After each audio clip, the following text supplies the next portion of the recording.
Ça, on entend déjà. Mesdames, Messieurs, amis d'exploiteurs, bonjour. Comment allez-vous? Je vais bien.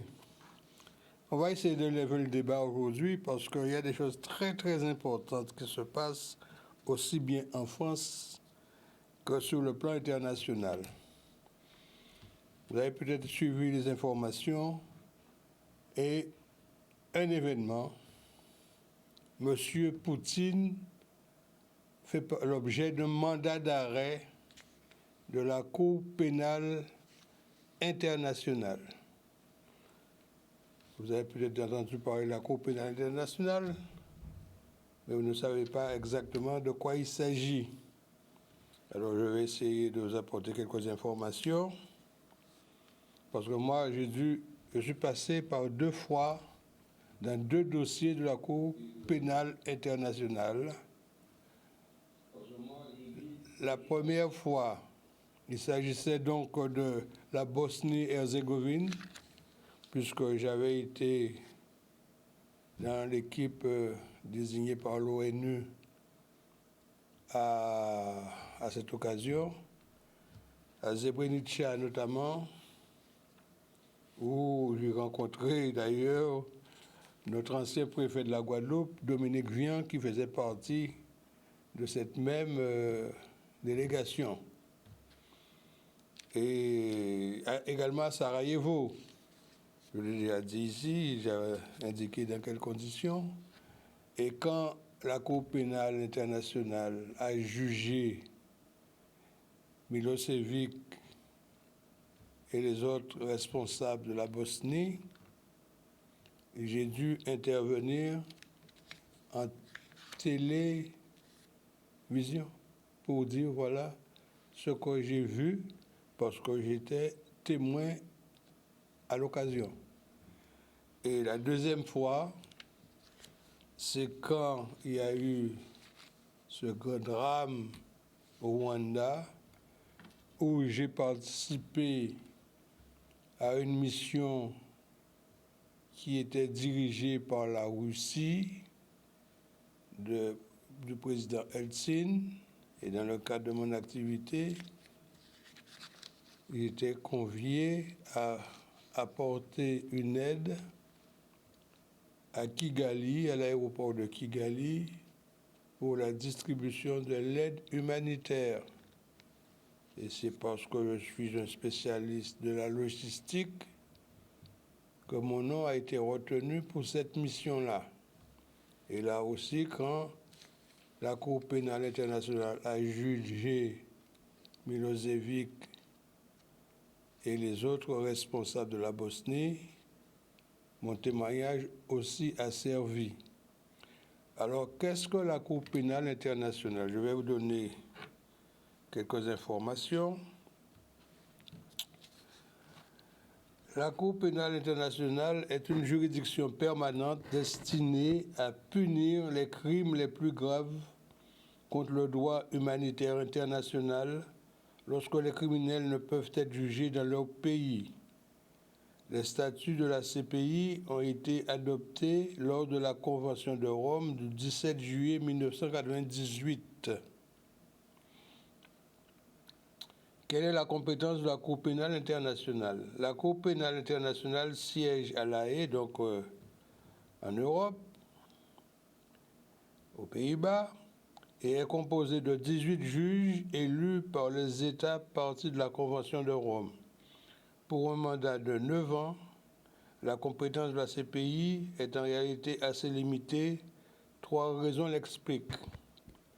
Elle ne peut connaître que de 4 catégories d'infractions considérées comme les plus graves: les crimes contre l'humanité, les génocides, les crimes de guerre et les crimes d'agression.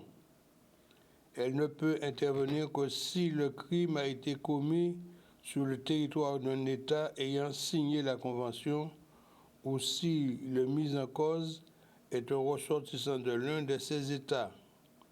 Cependant, le Conseil de sécurité de l'ONU peut donner compétence à la Cour pénale internationale de manière exceptionnelle lorsqu'un État qui n'a pas ratifié la Convention commet des violations graves. Cela a été le cas pour le Darfour en 2005. La compétence de la Cour est complémentaire, c'est-à-dire qu'elle n'est mise en jeu qu'en cas de défaillance de l'État compétent pour juger le criminel. Je poursuis. Quelles sont les difficultés que rencontre la Cour pénale internationale? Cette limitation du rôle de la Cour souligne la difficulté pour la communauté internationale des États de construire une véritable justice pénale à l'échelle mondiale. La Cour n'est d'ailleurs pas mise en place dès la Convention de Rome, mais 4 ans plus tard, après la ratification par 60 États du statut de Rome, ce que les États-Unis ou la Chine n'ont toujours pas fait. Le pouvoir de punir constitue en effet historiquement le cœur de la souveraineté étatique. De plus, la justice pénale internationale, qui trouve son origine dans les tribunaux militaires institués à l'issue de la rencontre de guerre mondiale à Nuremberg et Tokyo, est souvent soupçonnée de n'être que la justice des vainqueurs. La CPI a rendu son premier jugement le 10 juillet 2012 en condamnant l'ancien chef de milice congolaise Thomas Lubanga à la peine de 14 ans de prison pour des crimes de guerre commis en 2002. Décision confirmée en appel le 1er décembre 2014. En 2020, elle était saisie de 28 affaires concernant majoritairement des États africains. Qu'est-ce que le bureau du procureur?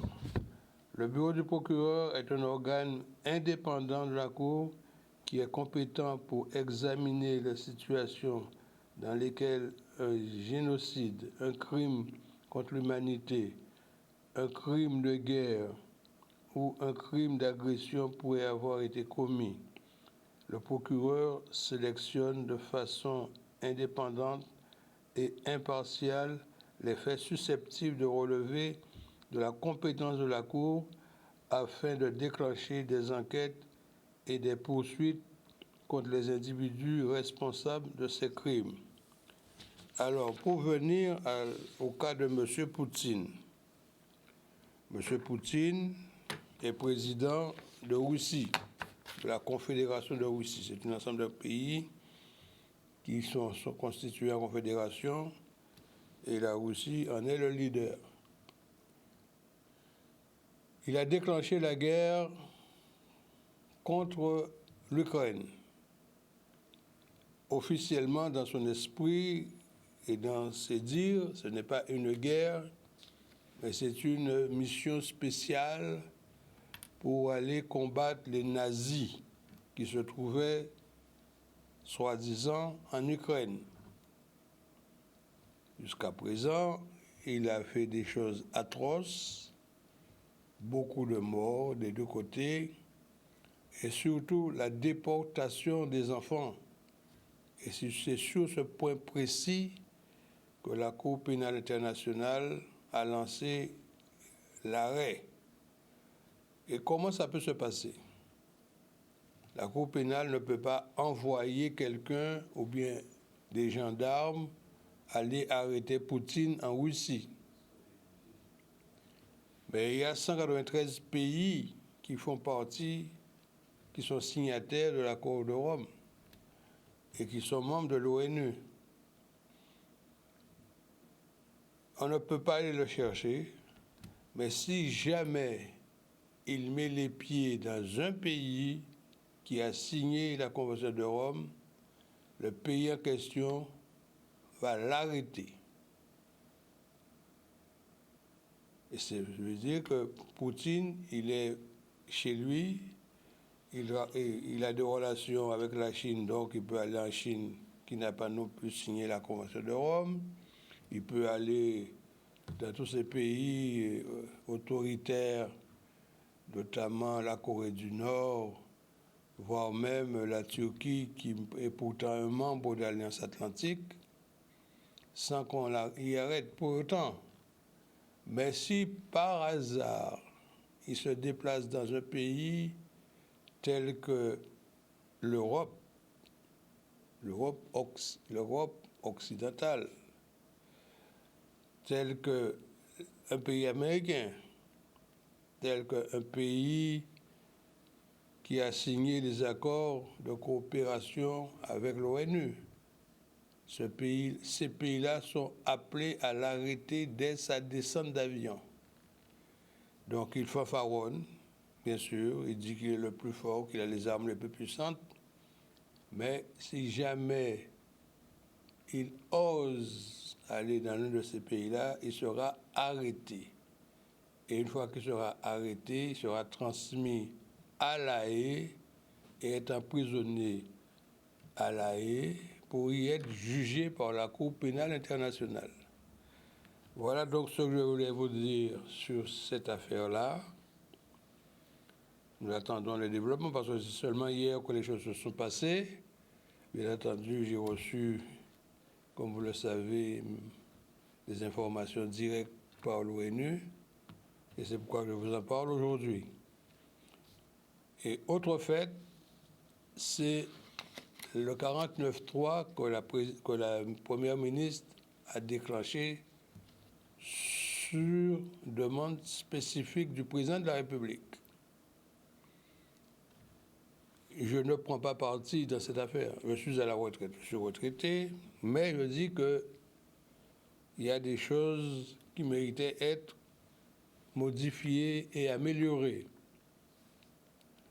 Il y a eu une commission mixte paritaire qui s'est tenue, regroupant 7 députés, 7 sénateurs. Donc 14 parlementaires se sont mis d'accord sur un texte. Et c'est ce texte-là qui devait être présenté à l'Assemblée nationale pour être voté par les 577 députés de la République, dont nos députés guadeloupéens. Mais voilà, après avoir contacté à droite à gauche, fait le décompte, il s'est avéré que si le texte était présenté, le texte aurait été rejeté. Et dès lors qu'il y a ce risque-là, il y a un sénateur président de la commission des lois du Sénat, M. Rotaillot, qui a suggéré au président de la République de ne pas prendre le risque de présenter le dossier pour être voté à l'Assemblée nationale alors que le texte avait déjà été accepté au Sénat et voté au Sénat. Et Rotaillot a dit qu'il est préférable au président de la République de ne pas prendre le risque et de présenter l'article 49.3 pour faire voter le texte autrement que par les députés un à un. Je suis un membre du MODEM. Je l'ai déjà dit, vous le savez, ça a été montré ça a été écrit par François Antilles. Je suis un membre du MODEM. Et le président du MODEM, M. Bayrou, a déclaré hier qu'il a soutenu cette décision du président de la République et de Mme Borne de faire jouer l'article 49.3.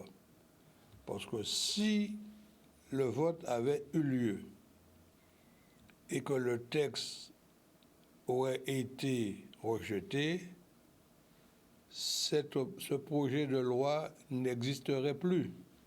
Il n'y aurait plus de recours.